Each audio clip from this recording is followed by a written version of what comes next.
애경산업에 2080 치약 중 사용 금지 성분 트리클로산이 함유된 건 6종. 지난 2023년 4월부터 중국에서 수입된 이 치약들에 대해 애경은 지난 5일 회수에 들어갔는데 그 사이 2,500만 개가 팔린 것으로 확인됐습니다. 수입된 수량은 약 3,100만 개이고 우리가 가지고 있는 재고를 제외하면 유통 물량이 될 텐데 약 한 2,500만 개로 2,500만 개 가운데 82%는 주로 여행용 세트에 들어가는 소용량 제품이고 가정에서 쓰는 투비형 치약은 18%, 450만 개 정도로 조사됐다고 애경 측은 설명했습니다. 앞서 식약처는 호르몬 분비 교란 등 유해성 논란이 잇따르자 10년 전인 지난 2016년 트리클로산의 구강용품 사용을 금지했습니다. 어떤 유해가 있을지 불확실한 성분이기 때문에 금지했는데 재발 방지를 하는 것이 핵심이지 않나. 중국 제조사 도미는 생산 설비를 세척하는 용도로 트리클로산을 사용했고 같은 시설에서 다른 치약도 생산하다 보니 트리클로산이 섞여 들어간 것 같다는 취지로 애경에 해명한 걸로 파악됐습니다. 문제의 치약에서 검출된 트리클로산 성분은 치약 중량 기준 최대 0.15%. 트리클로산은 향균 효과가 좋으면서도 원가가 저렴한 것으로 알려져 의도적으로 넣었을 가능성도 배제할 수 없습니다. 녹색 소비자 연대는 회수 대상 제품의 사용을 즉시 중단하고 피해가 의심되면 소비자 상담센터 등을 통해 신고할 것을 소비자에게 권유했습니다. 이 내용 취재한 한성희 기자와 궁금한 점 더 짚어보겠습니다. 한 기자, 내 집에 있는 치약에 이 금지 성분이 포함됐는지 아닌지 어떻게 알 수 있나요? 제가 치약을 직접 갖고 나왔습니다. 이게 애경산업이 회수하고 있는 치약 6종 가운데 2종인데 지난주에 구입한 것들입니다. 네. 2080 치약은 종류가 굉장히 다양하고 이름도 비슷비슷해서 집에 있는 치약이 회수 대상인지 이름만으론 구분하기 어렵습니다.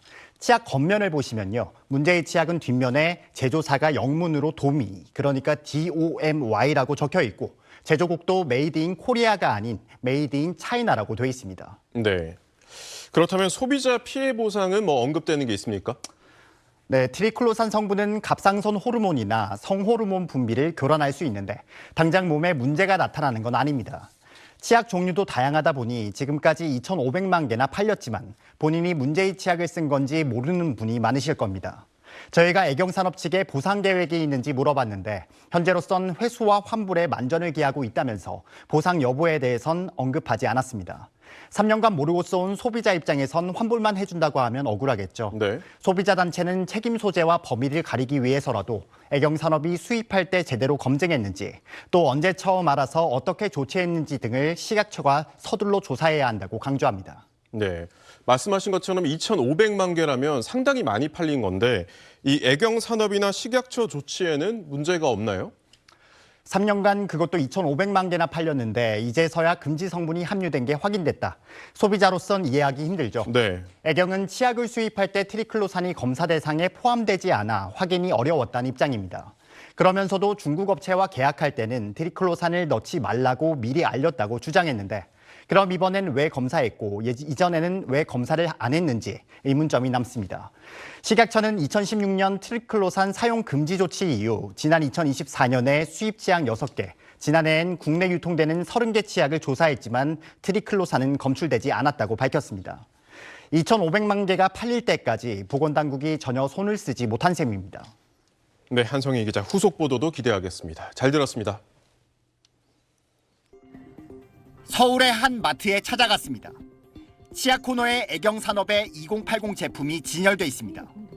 중국 업체 도니가 제조했다고 돼 있습니다. 금지 성분인 트리클로산이 포함돼 애경산업이 전량 회수에 들어갔단 그 제품들입니다. 연락 혹시 받은 거 있으세요? 아, 어떠세요? 이게 얘가 어떤 건지 몰라가지고 여러 가지 2080 여러 가지 치약이 있습니다. 애경산업 측은 유입 시점을 확인한 결과 문제가 된 치약 6종이 지난 2023년부터 수입됐다고 밝혔습니다. 2023년 4월에부터 저희 제조된 제품에서 그 성분이 확인이 된 건 확인을 했고요. 국내에 3년간 팔린 겁니다.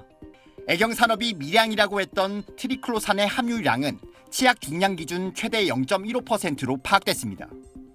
유럽연합과 중국 등은 기준치를 0.3%로 정하고 있지만 하루 여러 차례 쓰는 치약의 특성상 유해성을 간과할 수 없는 수치라고 전문가들은 말합니다. 특히 입안의 점막이라든지 혀 밑으로 흡수가 되는 게 많고 또 삼킬 수도 있고 하는데 트리클로산 같은 경우는 이게 축적이 되기 때문에 우리나라에서 사용을 금지한 이유입니다. 트리클로산은 갑상선 호르몬이나 성호르몬 등을 교란할 수 있습니다. 문제의 치약들이 얼마나 팔렸는지는 아직 파악되지 않고 있습니다. 지난해 치약 30개 제품에 대한 식약처 조사에선 모두 트리클로산이 검출되지 않은 걸로 결과가 나왔는데 이번에 문제가 됐던 치약도 당시 조사 대상에 포함된 걸로 알려져 재검사를 요구하는 목소리가 커지고 있습니다. SBS 한성입니다. 애경산업이 2080이라는 이름으로 판매 중인 치약 가운데 회수 대상이 된 건 6종류입니다. 2080 베이직 치약 등으로 모두 중국 업체가 제조하고 애경산업이 수입해 파는 제품들입니다. 제품 뒷면에 제조업자 도미, 제조국 메이드 인 차이나라고 쓰여 있습니다. 이들 제품엔 트리클로산이라는 보존제가 들어간 것으로 파악됐습니다. 항균 작용을 하지만 내분비계 교란이나 간 섬유화 가능성이 있어 식품의약품안전처가 지난 2016년 구강용품에는 사용을 금지했습니다. 중국에서 제조했던 제품 중에 그 물질이 있는 걸 자체 검사 중에 발견을 해가지고 즉시 그 판매를 중지했던 상황으로. 애경산업은 해당 제품을 구매한 소비자는 구매 일자나 사용 여부 등과 관계없이 전담 고객센터와 홈페이지를 통해 전액 환불받을 수 있다고 밝혔습니다. 다만 회수 대상 제품의 유통 규모와 트리클로산의 유입 경위는 아직 파악 중인 상황입니다. 애경산업은 회수 대상 외에 다른 치약들은 국내에서 생산되고 있고 품질이나 성분에 문제가 없다고 해명했습니다. 하지만 소비자들은 불안감을 감추지 못했습니다. 치약은 진짜 매일 사용하는 거라 그리고 입속에 직접 닿는 제품이라서 그런 성분이 있다는 게 소비자 입장에서 좀 불안하고. 애경산업은 1,300여 명의 사망자를 낸 가습기 살균제 판매업체 중 한 곳이어서 소비자 불신은 더 짙어질 것으로 보입니다. SBS 백운입니다.